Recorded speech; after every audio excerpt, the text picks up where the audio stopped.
I would now like to introduce our student speaker, chosen by her classmates to present remarks during today's ceremony. Please join me in welcoming Dr. Tania Multani Kohal.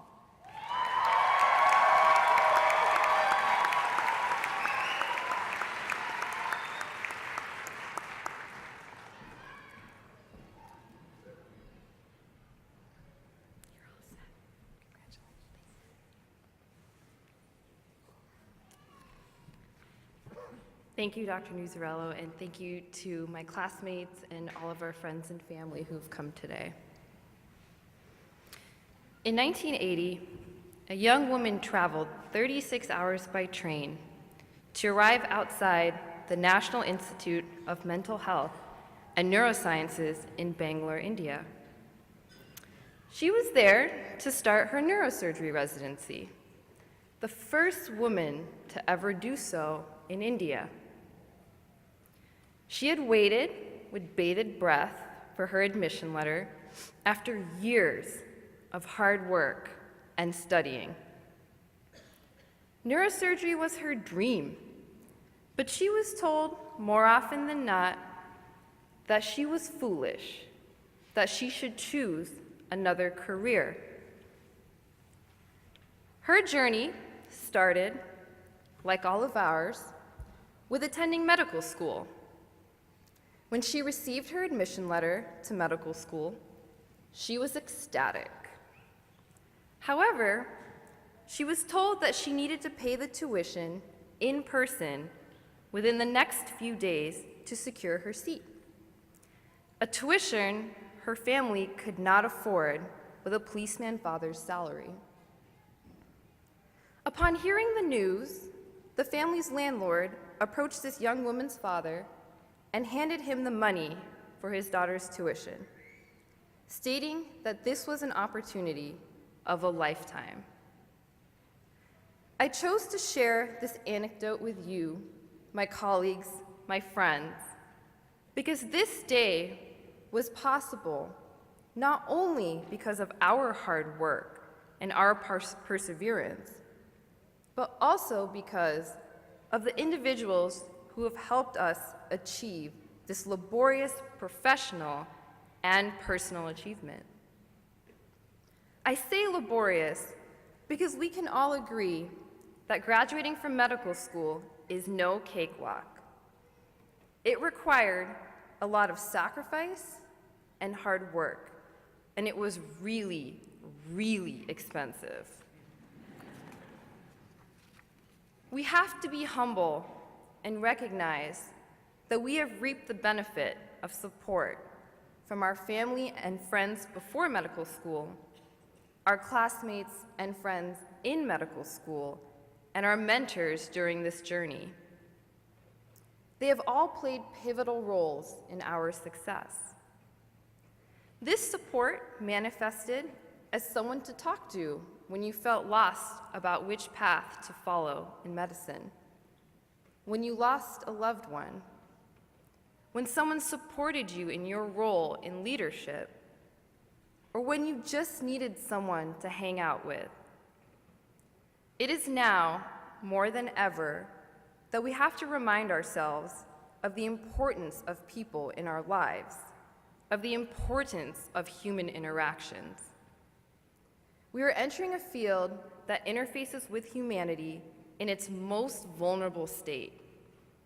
That is an incredible privilege and responsibility that should humble us. With our medical degrees, we are being handed not only recognition of our accomplishments, but also a set of challenges.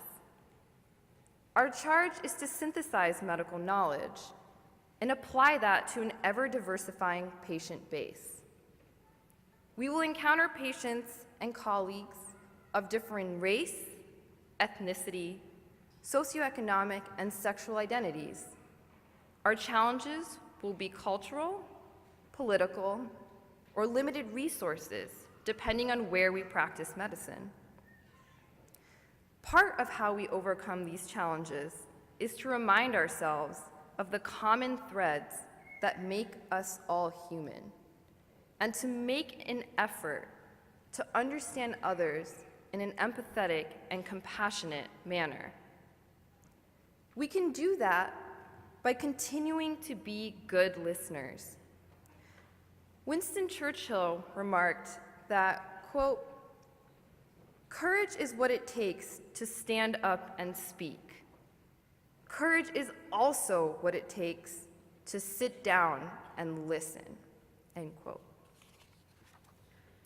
This is not only applicable to the patient-physician interaction, but to our larger narrative as citizens of our country and of the world. President Barack Obama compelled us in his last speech as president to find common ground with each other and, quote, "pay attention and listen," end quote. Irrespective of our individual political beliefs, I think we can recognize that we have reached a time in our collective discourse where divisive dialogue is starting to pervade our news and our communities. Part of our charge as physicians and as community members is not only to listen, but also to be the instruments of positive social change.